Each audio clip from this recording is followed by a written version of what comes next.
Bonjour à tous et bienvenue dans ce nouvel épisode de Ce n'est pas toujours si évident. Cet épisode est sponsorisé par la régie publicitaire FinPub et réalisé par la radio Urban FM 104.5, la station urbaine. Pour rappel, ce podcast donne la parole à des personnes connues ou moins connues, mais qui ont en commun la maîtrise de leur sujet. Elles interviennent ainsi sur une thématique précise afin d'ôter toutes méconnaissances, mauvaises informations et déformations de l'information qui biaiseraient notre analyse d'une situation donnée. Ce podcast est disponible en écoute sur YouTube, Deezer, Spotify, Apple Podcasts et sur Urban FM 104.5, la station urbaine. Pour ce nouvel épisode, nous parlerons de politique, ou plutôt d'élections. Cette année est une année électorale majeure pour notre pays. Et dans quelques temps, seuls dans l'isoloir, nous choisirons des candidats qui correspondent à nos aspirations. Mais qui sont ces candidats ? Quelles sont leurs motivations ? Aujourd'hui, je vous emmène à la rencontre de l'un d'entre eux. Bonjour à tous et bienvenue à ce nouvel épisode de notre podcast « Ce n'est pas toujours si évident ». Et aujourd'hui, la thématique est la suivante. Ce n'est pas toujours si évident d'être candidat à une élection. Vous le savez, nous sommes dans une période charnière, je vais dire, de notre histoire. Cette année, on va avoir des élections, les élections présidentielles, les législatives et les locales.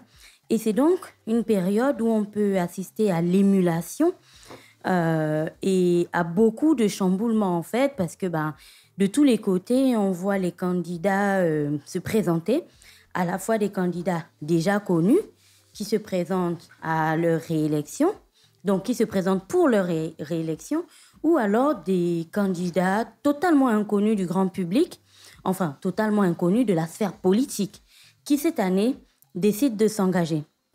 Il y a plusieurs raisons à cette émulation et c'est certainement la raison pour laquelle aujourd'hui nous avons souhaité discuter avec l'un d'entre eux. Alors vous l'avez certainement connu sous une autre casquette. Il était rappeur, puis il a été entrepreneur.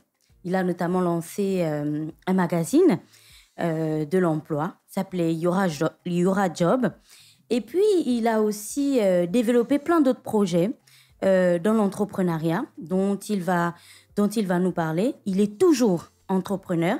Cependant, cette année, il s'est décidé, il s'est levé, il s'est dit « écoutez, je décide de m'engager en politique. Je me présente pour les élections. » J'ai trouvé cette démarche à la fois osée, courageuse et surprenante. C'est la raison pour laquelle j'avais envie de discuter avec lui aujourd'hui de cette décision, de son parcours de candidat. Pourquoi il a décidé de se présenter ? Qu'est-ce qu'il attend de cette candidature ? En ce moment, il est sur le terrain et il voit les populations. Qu'est-ce qu'elles lui disent exactement ? Alors, mon invité du jour, c'est Cam. Et je ne sais pas si je vais l'appeler Cam ou si je dois dire Monsieur Camille Epembia. Bonjour Cam. Bonjour Gina. Alors, qu'est-ce que je dois dire ? Cam ou Camille Epembia ? Écoute, Cam, c'est à ce niveau, ce sont Cam les le intimes. Citoyen. Donc appelle-moi Cam.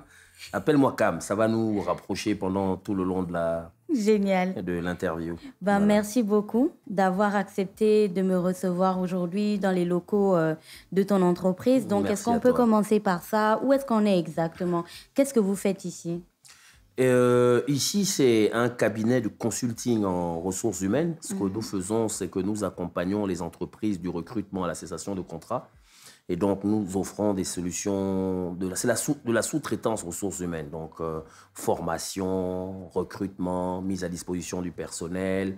On gère un peu les contentieux, les stratégies de motivation, les évaluations de performance. C'est ce qu'on fait ici depuis 13 ans. J'ai monté ce cabinet avant de monter le magazine. C'était ma première entreprise, c'est ce cabinet. Et ensuite, j'ai monté le magazine Yora Job qui n'a pas fait long feu parce qu'on a fait jusqu'au numéro 20.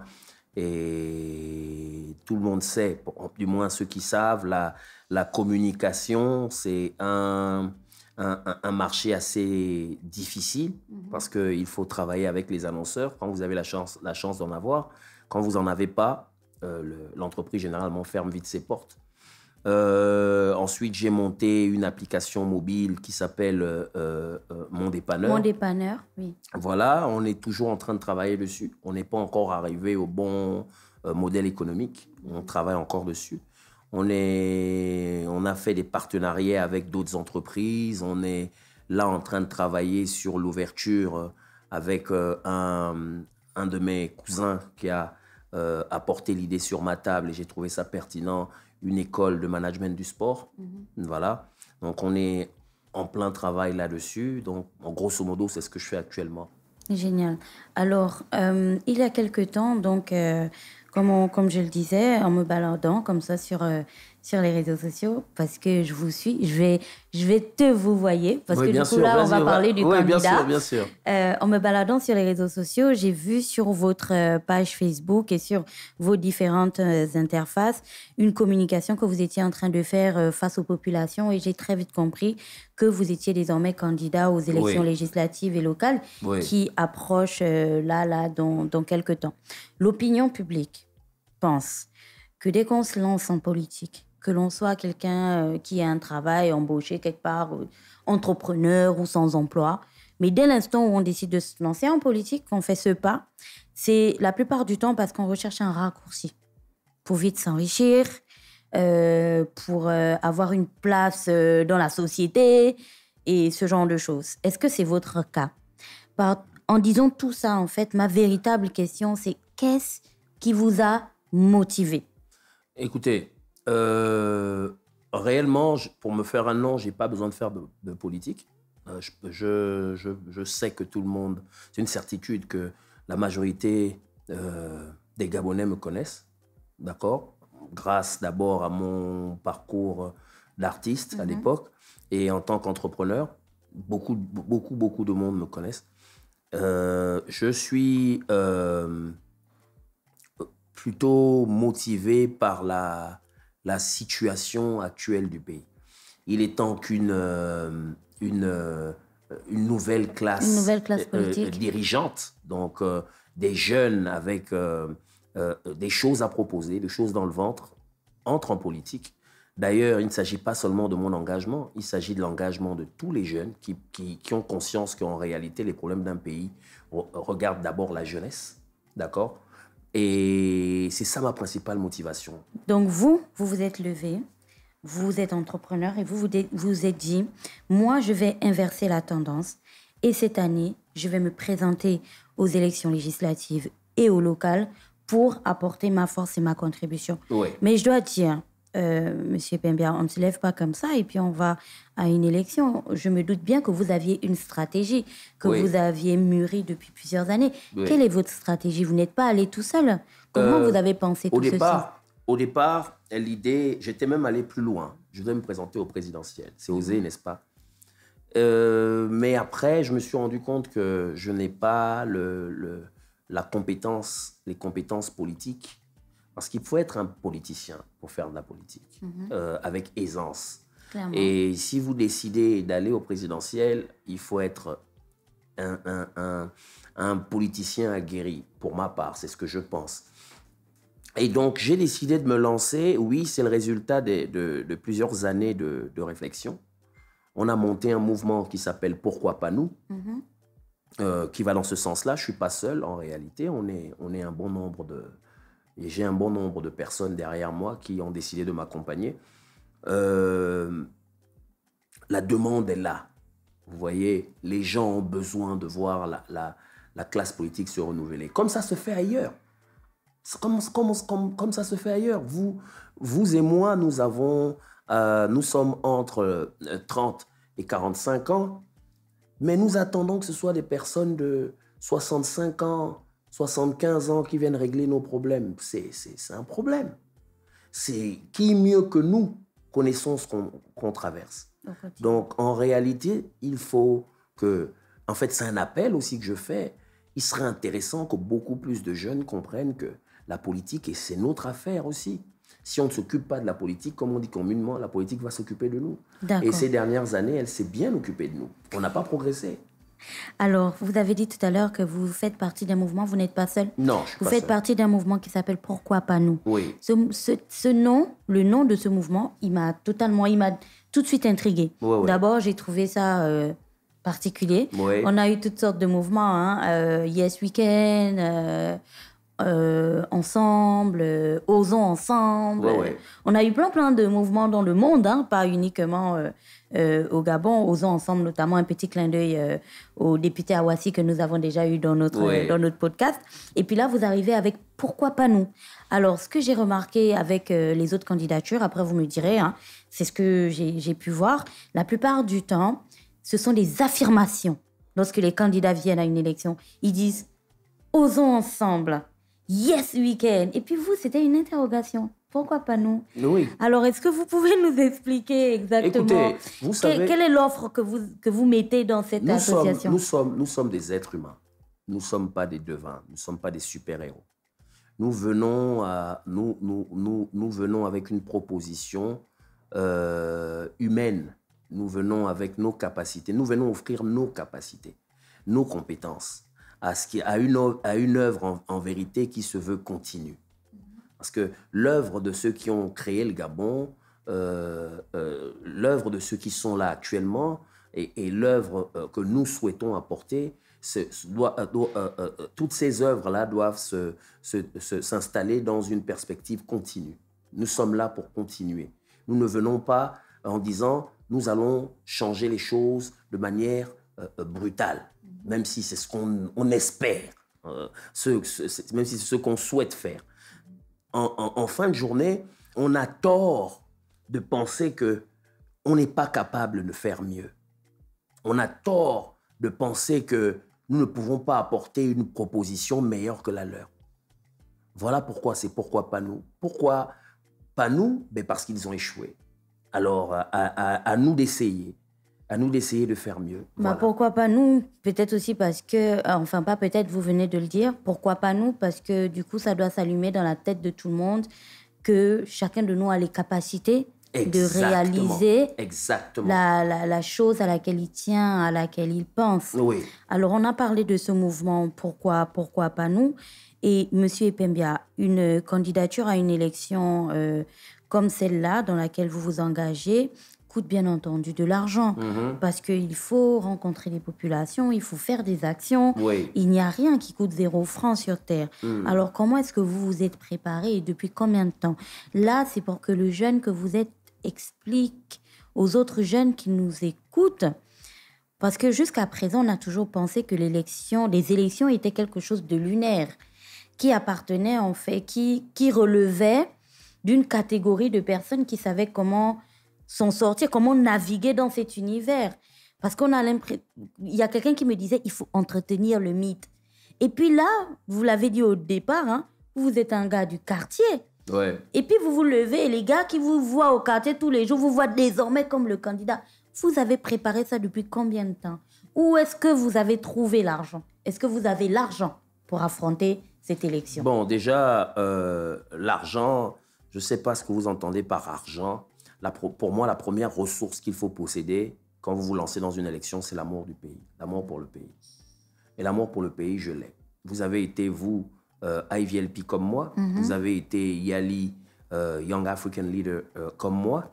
En réalité, nous sommes dans une position où il me serait facile de prendre ma famille, prendre mon passeport, prendre nos visas et puis aller vivre aux États-Unis. N'est-ce pas? N'est-ce pas? Clairement. Bon, nous, on préfère rester ici parce que nous ne pouvons pas tous partir. C'est notre pays. Je disais souvent, et j'ai l'habitude de le dire, je suis un Gabonais. Je suis Pounou, à moitié Pounou de mère et de père, à moitié Mienais de père, à moitié Ndoumou de père. Et ma femme est... Bon, là, vous avez déjà fait comme une province, là, vous voilà, seul. ma femme est fan de Minzik, donc mes enfants sont aussi un petit peu fans. Donc, vous voyez, je suis Gabonais. Clairement. Je suis même un peu pygmée. Clairement. Donc, je suis Gabonais. Et je ne me vois pas vivre dans un autre pays que celui-ci. C'est comme vous, quand vous êtes dans votre maison, vous savez que vous n'en avez pas une autre, vous vous assurez que cette maison soit propre parce que vous devez y vivre. Oui. Alors, c'est ça ma principale motivation. C'est l'amour pour ce pays, l'amour pour l'endroit où je vis. La deuxième motivation est que je ne vis pas seul. On ne vit pas comme un être... on ne vit pas dans une île déserte, voilà, on est tout c'est seul. pas Robinson Crusoe. Robinson Crusoe. Nous vivons entourés des autres. Vous ne pouvez pas passer votre vie à prospérer et regarder le chaos autour de vous et vous complaire dans ça. C'est plus fort que moi. Je ne suis pas... Bon, après, pour revenir directement à votre question, je suis un entrepreneur. Depuis le départ, je génère tout ce que je fais tout seul. D'accord? Je ne suis pas inquiet en ce qui concerne l'argent ou d'où ça va venir. Je trouverai les voies et moyens parce que c'est ce que je fais depuis 13 ans. Je navigue seul comme je peux pour pouvoir trouver les moyens de créer mes entreprises, pour pouvoir trouver les moyens de faire fonctionner mon univers. Et c'est de cette même manière que je génère les fonds pour pouvoir aller en campagne et affronter les personnes que je dois affronter pour ce combat politique-là. Donc voilà. Depuis combien de temps vous avez mûri cette idée dans votre tête? Il faut dire que ça fait 3 ans que j'y pense. Ça fait 3 ans que j'y pense sans réellement me décider. Là, il a fallu que mon petit frère, j'ai encore failli passer à côté. J'étais assis à la maison et mon petit frère m'a appelé. C'était comme une coïncidence sans en être une. Ma tante m'a appelé la veille. Elle était tombée sur des vidéos sur le net et elle s'est rendue compte que, mais tiens, vous avez la quarantaine aujourd'hui et vous laissez les choses se dérouler comme ça en attendant que les vieux viennent vous aider. Alors s'il s'agit de vous, il faut que tu ailles, garçon, comme elle m'appelle. Et j'ai dit oui, j'y pensais. Et ensuite, mon petit frère m'a appelé en me disant, il faut que tu ailles. Il faut qu'on y aille. On ne peut pas continuer à rester comme ça, passif. Il faut qu'on y aille. Il s'agit de notre pays. Il faut qu'on y aille. Bon, après, de fil en aiguille, j'ai appelé des amis pour des conseils, ceux que j'appelle souvent pour des conseils. Et c'était comme une conspiration. Tout le monde était partant pour que j'y aille. Alors, j'ai décidé d'y aller. Génial. Alors, on en parlait tout à l'heure. Vous avez décidé de vous présenter à des élections. On parlait de l'argent. Je tiens à préciser que cette question sur l'argent était nécessaire parce que à chaque fois qu'on parle d'élections, la première question qui revient lorsque quelqu'un dit « je veux me présenter » ou lorsqu'on parle d'élections, c'est « est-ce que tu as les fonds ? Est-ce que tu as assez d'argent pour ?» C'était très important, en fait, de revenir sur cette question parce que ça peut être une des barrières que les gens rencontrent à chaque fois qu'ils font naître en eux le besoin de se présenter à une élection. Excuse-moi de t'interrompre. Je vais continuer à te vous voyer. Excusez-moi de vous interrompre. Non, je veux. C'est une barrière en réalité mentale. Parce que il est clair que l'argent n'est jamais une barrière. Quand on a une idée, on a des convictions. Quand vous avez eu des idées et des convictions, vous allez finir par trouver l'argent et vous allez confirme. Vous allez y aller. Donc, l'argent n'est pas un souci pour moi. Je n'y pense même pas. Et comme je vous disais aussi, on est un groupe. Je ne suis pas seul. Donc, chacun à son petit niveau se mobilise pour pouvoir rendre cette action-là réelle. Voilà. Ok, je vais arriver à ce groupe. Il y a une question qui me semble très importante là-dessus. Par contre, monsieur Epembia, je me dis bien qu'en cette période de campagne, je sais que la campagne électorale en elle-même, c'est-à-dire la période où tous les candidats sont autorisés légalement à aller sur le terrain et à entretenir les populations pour les inciter à voter, n'est pas encore arrivé. Cependant, on est dans une période qu'on appelle souvent chez nous au Gabon la pré-campagne. C'est-à-dire les gens commencent à mettre leur base et ainsi de suite. Je pense que c'est quelque chose que vous avez déjà commencé. Je le disais en introduction, je vous avais déjà vu sur le terrain en train de le faire. Alors vous qui prenez le pouls de la population en ce moment, qu'est-ce que ça donne dans votre circonscription?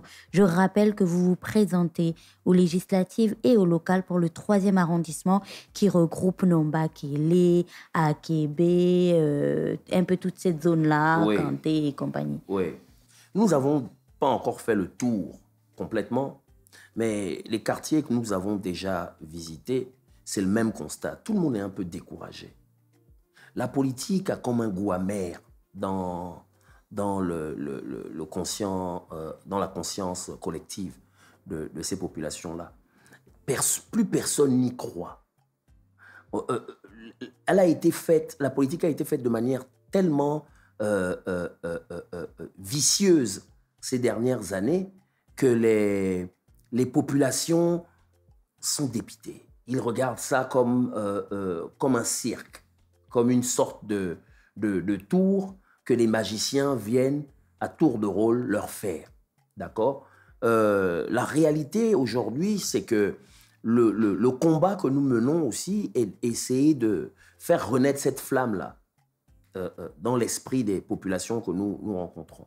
Nous avons fait Bellevue 2, nous avons fait une partie d'Akébé, nous avons fait une partie de Nombakele. La semaine prochaine, nous sommes à Kingele. Les populations aussi vraies, il faut aussi ajouter que aussi vrai ces populations-là sont déçues et découragées, il y a toujours cette envie de voir cet espoir-là renaître. Ils sont là et ils disent « Ok, vous allez venir, mais vous nous proposez quoi ?» Et attention, ils sont même déjà au-delà de ce que vous leur proposez. Leur souci principal est que, d'accord, si on décide de vous soutenir, qu'est-ce qui nous dit qu'une fois là-bas, vous n'allez pas retourner votre veste? C'est ça qui intéresse les populations. Ils ne sont plus intéressés par qu'est-ce que vous leur apportez directement. Ils sont prêts à soutenir n'importe qui, d'accord? Mais il faut que ce n'importe qui-là soit quelqu'un qui a une conviction, qui a des idées claires, et puis qui a une discipline construite de telle sorte qu'il y va, et il y va vraiment, quoi. Vous l'avez dit vous-même, Monsieur Pembia, les populations vous demandent quelle est la garantie qu'une fois arrivé à ce piédestal sur lequel elles vont vous placer, vous n'allez pas changer, vous n'allez pas retourner votre veste. Je vais vous poser la question aujourd'hui. Sur quoi comptez-vous? Qu'est-ce que vous leur dites? Qu'est-ce qui vous fait croire qu'une fois rentré dans cet univers, vous n'allez pas changer votre veste? Parce qu'ils étaient nombreux. Les candidats indépendants ou faisant partie d'un quelconque parti politique qui, en s'engageant ou en demandant, en sollicitant les voix des populations, leur avaient promis qu'ils ne changeraient pas leur veste, par exemple. Et en faisant, par exemple, disons qu'en écoutant ou en observant la sphère politique, les observateurs avaient noté plusieurs années en arrière ce qu'on avait appelé la transhumance politique. Les acteurs politiques qui allaient et venaient, ce qui laissait un peu, vous savez, ce goût-là sur la crédibilité aussi de nos acteurs politiques. Mais au début aussi, ils disaient que non, je vous promets. C'est comme un homme lorsqu'il veut avoir une femme. Oui. Alors aujourd'hui, Monsieur Pembia, sur quoi est-ce que vous comptez quand vous promettez à ces populations que vous ne changerez pas? Vous savez, l'homme qu'on devient, j'ai tendance à le dire, dépend de l'enfant qu'on a été. Et ceux qui me connaissent depuis des années savent qu'en réalité, je ne plie en général devant rien du tout. Quand j'ai une idée, je tiens le coup, je vais au bout. J'échoue ou je réussis, mais j'essaie. Je n'ai pas... Et vous savez, la chose que nous ne faisons pas et que les autres font dans les autres pays, c'est qu'ils essaient. Essayons. Regardons où ça va nous mener. Essayons 100 fois s'il le faut. On trouvera des personnes à un moment. Vous savez combien d'acteurs politiques noirs américains ont essayé avant qu'Obama ne réussisse? Plusieurs. Vous savez combien d'activistes noirs sud-africains ont essayé avant que Mandela réussisse? Plusieurs. Il faut avoir cette culture-là. Il ne faut jamais se décourager. Est-ce qu'aujourd'hui, vous considérez comme un jeune précurseur qui pourrait motiver d'autres jeunes à s'engager? J'ai déjà motivé beaucoup à s'engager. Et je crois que je suis le même depuis mes jeunes années. Ceux qui connaissaient ma musique savent qu'en réalité, je n'ai jamais trahi mon message. Je suis resté droit dans mes bottes et toujours fidèle à ce que j'ai toujours prôné. Et je suis comme ça. Et puis ceux qui connaissent ma famille savent qu'on n'est pas des super-héros, mais on a tendance à être des personnes obstinées et passionnées. Donc, je suis quelqu'un de très passionné. Le Gabon actuellement est ma passion. Je vais y aller. Je ne pense pas être un pourri.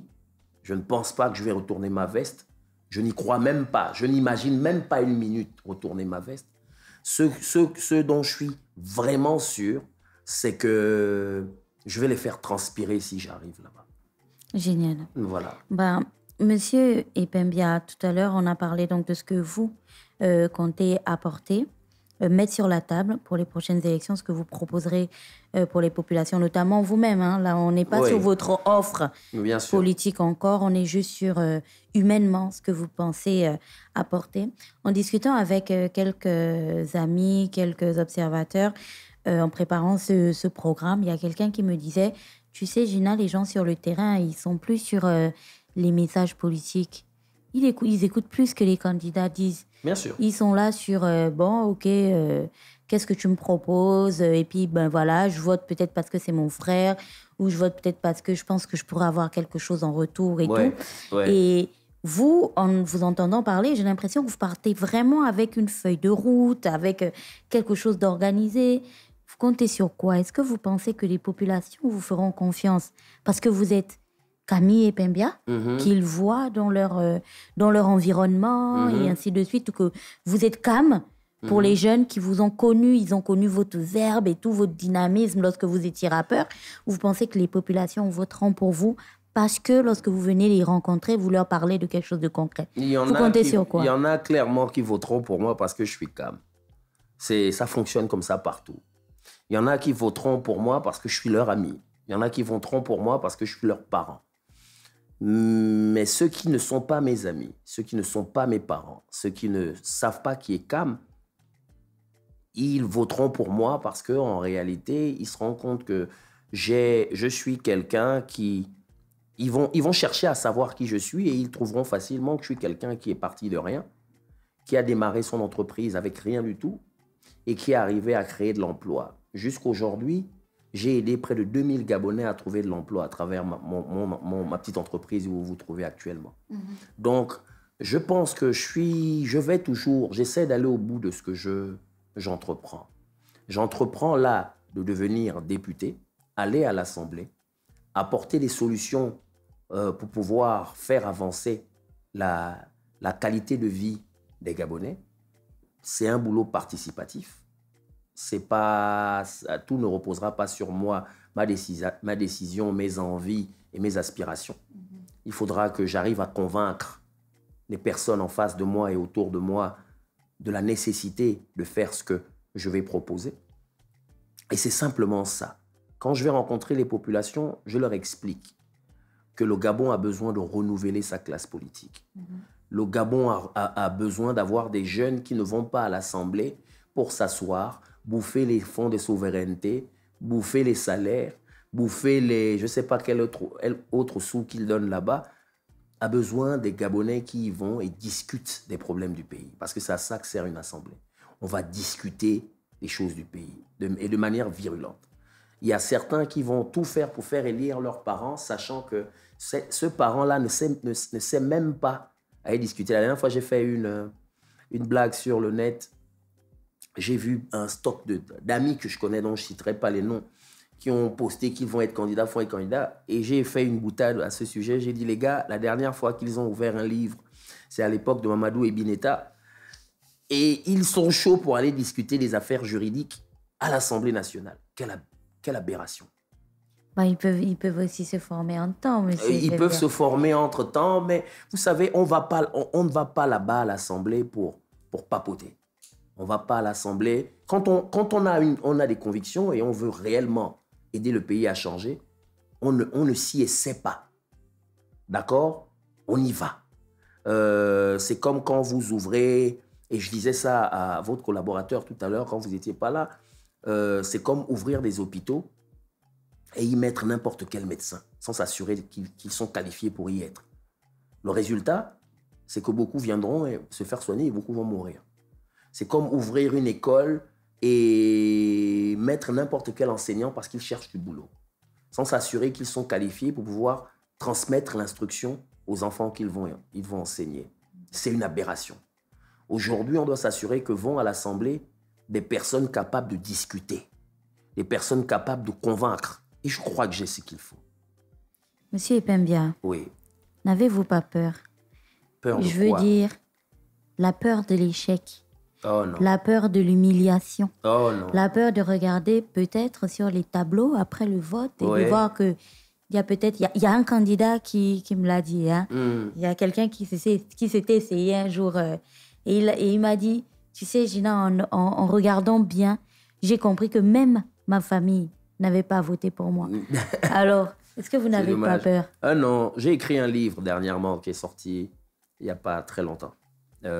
Essayer, échouer, réessayer. Je crois que vous avez entendu parler de ça, n'est-ce pas? Oui, je l'ai vu déjà. Voilà. Vous ne l'avez pas lu, malheureusement. Pas encore, j'attendais que vous me l'offriez. Vous savez à quel point j'adore les livres. J'ai écrit un livre qui s'appelle « Essayer, échouer et réessayer ».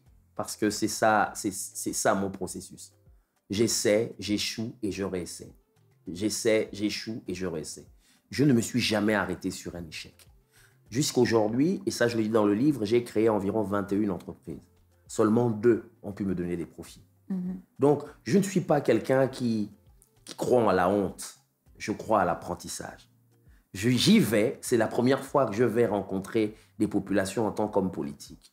C'est la première fois, j'ai sûrement de grosses faiblesses en ce qui concerne ce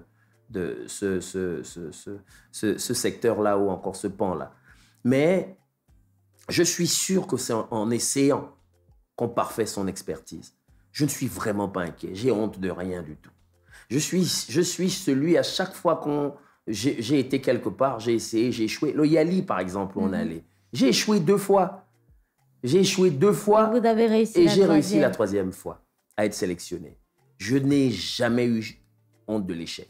J'ai monté cette entreprise en 2011 et j'étais arrivé à un niveau, après 3 ans, où je n'arrivais même plus à payer les unités d'âne où je louais. J'étais obligé de repartir chez ma mère avec mon sac et je dormais dans la chambre. J'ai pris ma petite chambre de petit garçon. Et parce que je n'avais pas de ventilateur la nuit, j'allais retrouver mon petit frère, lui qui avait un ventilateur, le fameux Benjamin Epps. Benjamin Epps. Voilà. Je me demandais à quel moment j'allais dire que vous êtes le grand frère de Benjamin Epps. Oui, c'est mon petit frère. Je suis très fier de ce petit-là. Et de mes autres frères d'ailleurs aussi. Et donc, le truc, c'est que si j'avais peur de l'échec, je ne serais jamais reparti chez ma mère. J'aurais supporté la honte et les insultes et les moqueries. Mais je suis reparti chez ma mère pour mieux ressauter. Ça m'a pris encore 7 ans, mais j'ai pu construire une maison, j'ai pu embaucher encore plus de gens, j'ai pu monter d'autres projets qui ont échoué. Je n'ai pas peur de l'échec. La honte n'est vraiment pas un facteur dans ce que je fais dans ma vie. Voilà. Monsieur Epembia, vous l'avez dit tout à l'heure, vous étiez sur le terrain, votre frère vous a appelé, votre tante vous a appelé. Je vais oser une question. Je vous ai vu sur le terrain, sur certaines images, et vous étiez avec votre frère. Oui. Certaines choses que les gens décrivent en matière de politique au Gabon, c'est le fait que parfois ce soit comme une histoire familiale. Oui. Et tout d'un coup, on vous voit, vous, aller en politique aussi déjà avec votre frère. Oui, oui. Alors, pour vous, est-ce que ce n'est pas aussi... Non, ça, c'est quand on a des appréhensions. John Fitzgerald Kennedy y était avec son frère, Robert. Non? Si. Merci. Alors, pourquoi ce n'est vraiment pas un problème. Mon frère, nous, on a une particularité. On est les enfants de notre père. Notre père a fait de la politique. On dira qu'on a un peu ça en nous. Ça ne m'étonnerait pas de voir un autre frère se lancer. Je me rappelle, on était tout jeunes, je ne sais pas si vous vous rappelez, j'ai mon autre petit frère, Saïk Henry, qui était passé à la télé à l'époque pour un débat à Télé Africa parce qu'il était candidat pour la coopérative de l'école du lycée d'État. Et les gars m'ont appelé partout, tu as vu ton frère est bon, il est politicien. Je pense qu'on a un peu ça en nous. Mais oui, mon frère m'a appelé, mon frère, comme moi, partage cette même passion pour le pays. Et donc, il n'y a pas de honte à y aller avec son frère. Vous n'allez pas en faire une affaire familiale, le troisième? Non. Non, mais on va y aller. Votre premier camp, c'est votre famille, quand vous vous battez. mon petit frère, j'ai confiance en lui. Si je devais... vous savez, même en tant que responsable quelque part, il n'est pas interdit de nommer son frère, mais nommer un frère compétent. Nommer un frère qui a réellement ce qu'il faut.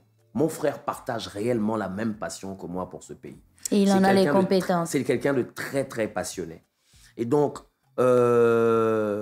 c'est lui qui m'a appelé. Il aurait pu faire, si c'était juste comme ça, là, écoute, lui, il y va. Non, il a pensé que, bon, pour cette affaire-là, je crois que mon grand frère en a plus que moi. Je vais le contacter et je vais lui demander, je vais pousser mon grand frère à y aller parce qu'il doit y aller.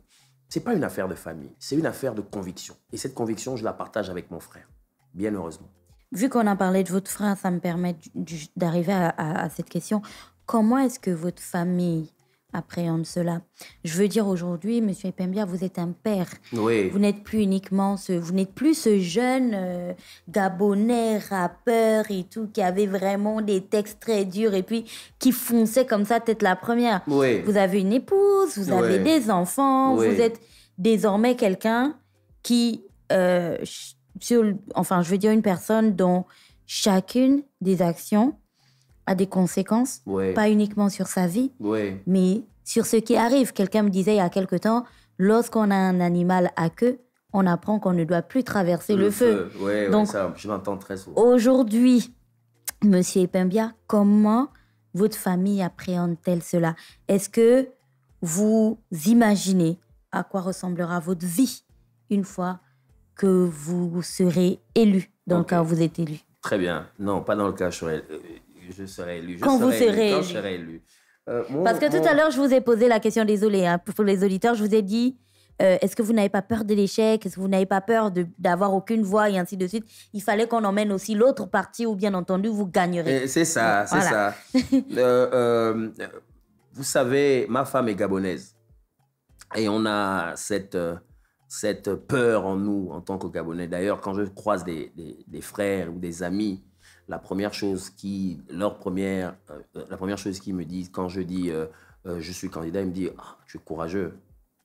Je ne sais pas pourquoi on parle de courage alors qu'en réalité, il s'agit du Gabon. Ma femme a peur. Elle a très peur parce qu'on connaît le Gabon et ses réalités. En même temps, elle sait l'homme qu'elle a à côté d'elle. Elle sait comment je suis. Elle sait qu'il n'y a pas... Quand j'ai une idée derrière la tête, il est très, très difficile de me dire d'arrêter. Alors, tout ce qu'elle a à faire, c'est m'accompagner. Quant à ma mère... Et elle vous accompagne? Elle m'accompagne, à sa manière. C'est quelqu'un de pas très visible, ma femme. Elle n'aime pas les caméras, elle n'aime pas le... C'est quelqu'un de très discrète. Mes enfants, ils sont un peu comme leur papa. Hein. Ils sont inquiets de rien du tout. Mon père, il est plutôt derrière nous parce qu'il sait comment ça se passe. Ma mère a plutôt peur. Mes frères et sœurs sont chauds. Ils sont « Ok, vas-y, écoute, on est avec toi. » Donc, de ce côté-là, je suis sûr quand même qu'eux, ils vont voter pour moi. Je ne sais pas pour l'autre, là, dont les parents n'ont pas voté. Eux, au moins, je suis sûr qu'ils vont voter pour moi. Et donc, voilà, la famille, chez nous, on s'encourage. Bon, quand quelqu'un décide de faire quelque chose, il est très difficile qu'on lui dise ne fais pas. On va lui dire, tu es sûr plutôt? On va poser, tu es sûr? Oui, je suis sûr. Ok, on t'accompagne. Et c'est comme ça qu'on fonctionne tous. Voilà. Alors, là, on parlait de votre famille. Comment votre famille appréhende tout ceci?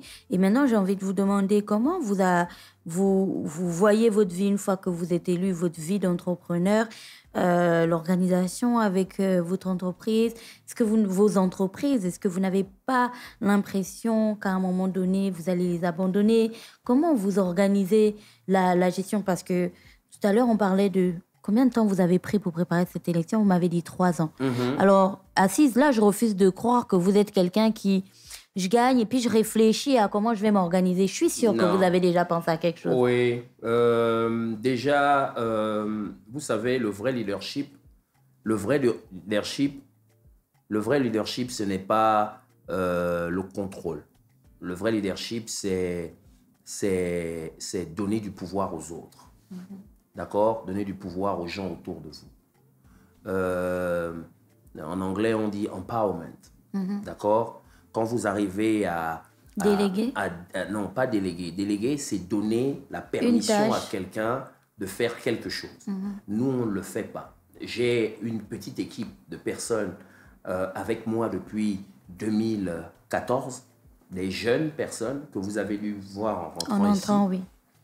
Elles sont avec moi, ces personnes, celle qui a passé le moins de temps avec moi ici, elle a 5 ans.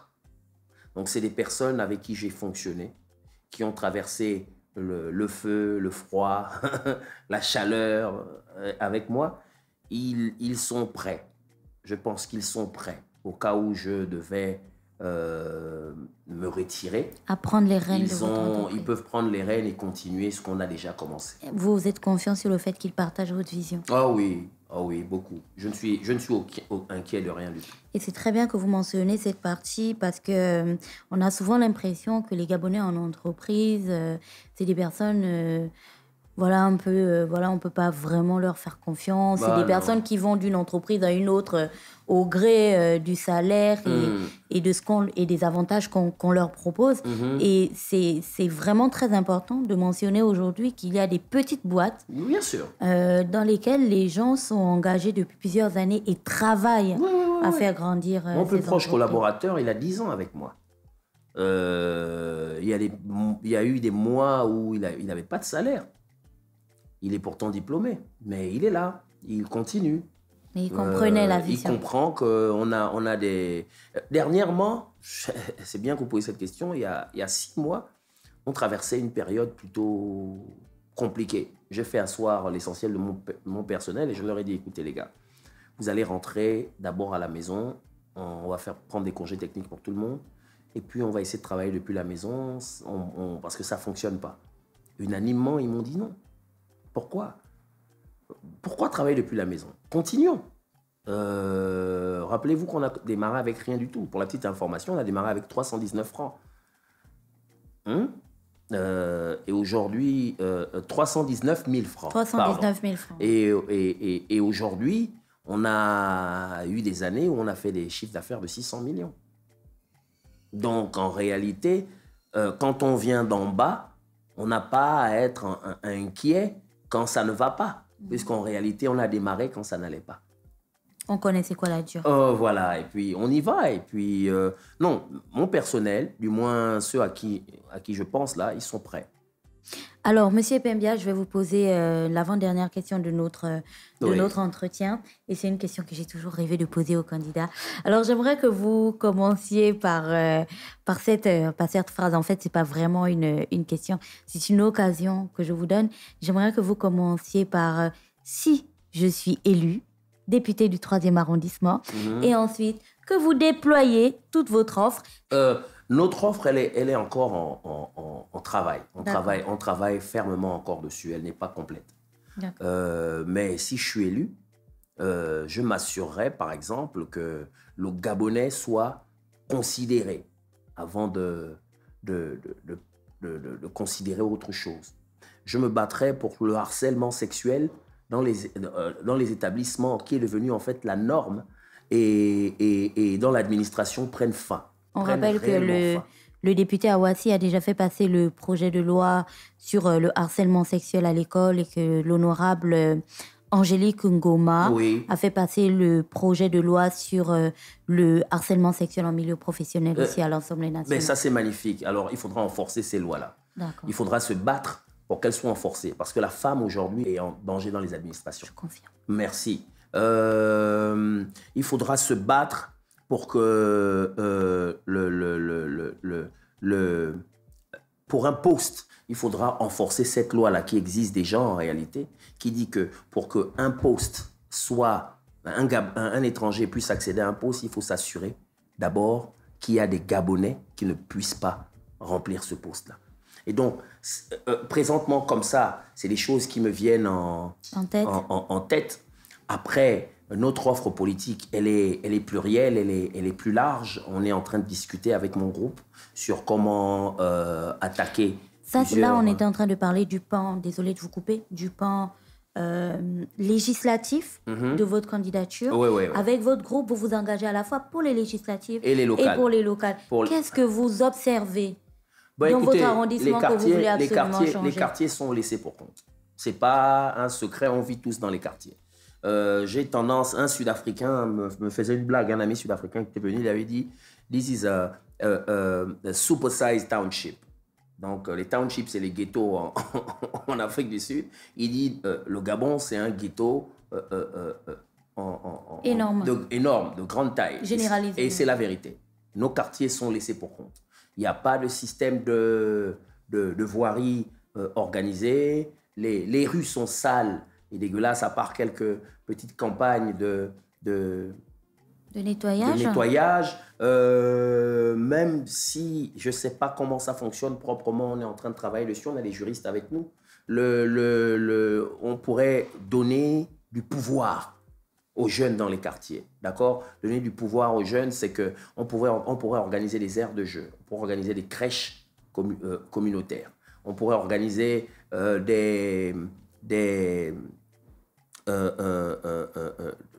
voilà, on pourrait organiser des plans, créer des musées de quartier.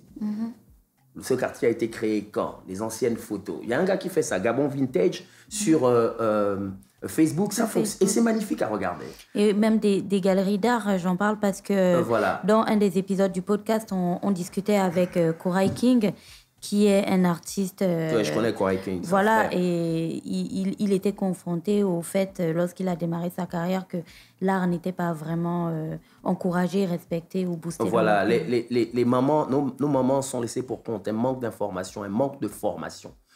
Il faudra qu'on organise tout notre travail autour de ça, la valorisation de la main-d'œuvre.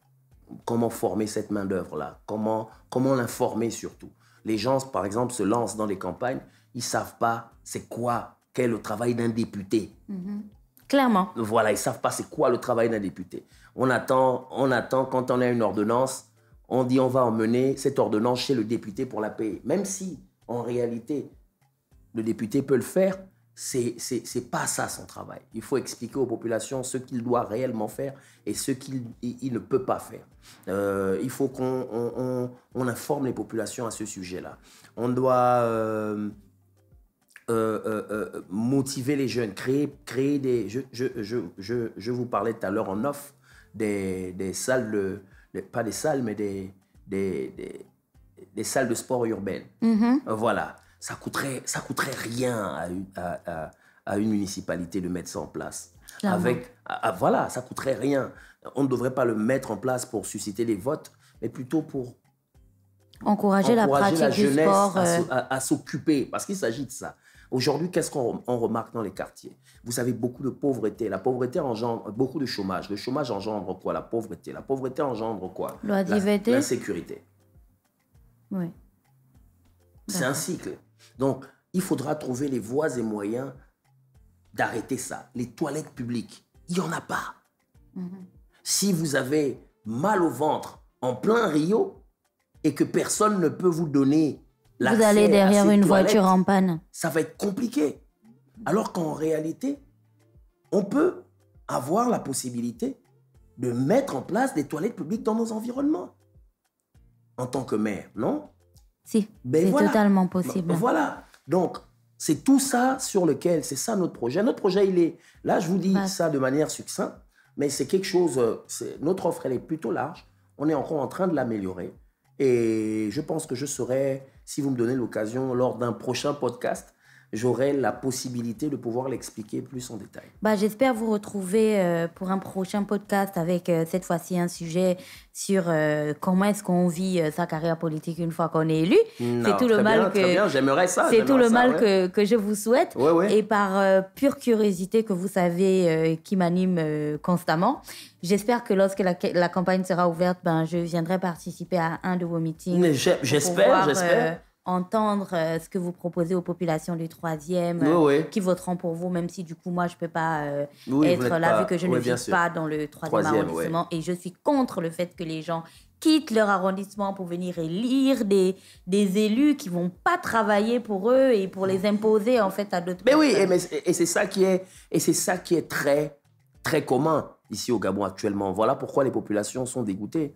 Lors de notre dernière causerie, le dimanche dernier, j'ai démarré mon propos en posant la question. C'est qui le maire du 3e arrondissement? On connaît tous Axel Ayenoué. Bon, moi, je le connais parce que c'est un frère. Le maire du bonheur. Mais lui, c'est le 4e arrondissement. Et donc, le maire du bonheur, tout le monde le connaît à cause du travail excellent qu'il fait. Je saluerai ici Axel en passant. Mais le 3e arrondissement, je pose la question, c'est qui le maire du 3e arrondissement? Comme on dit au quartier, J'ai posé la question, c'est qui le député du 3e arrondissement? Tout le monde.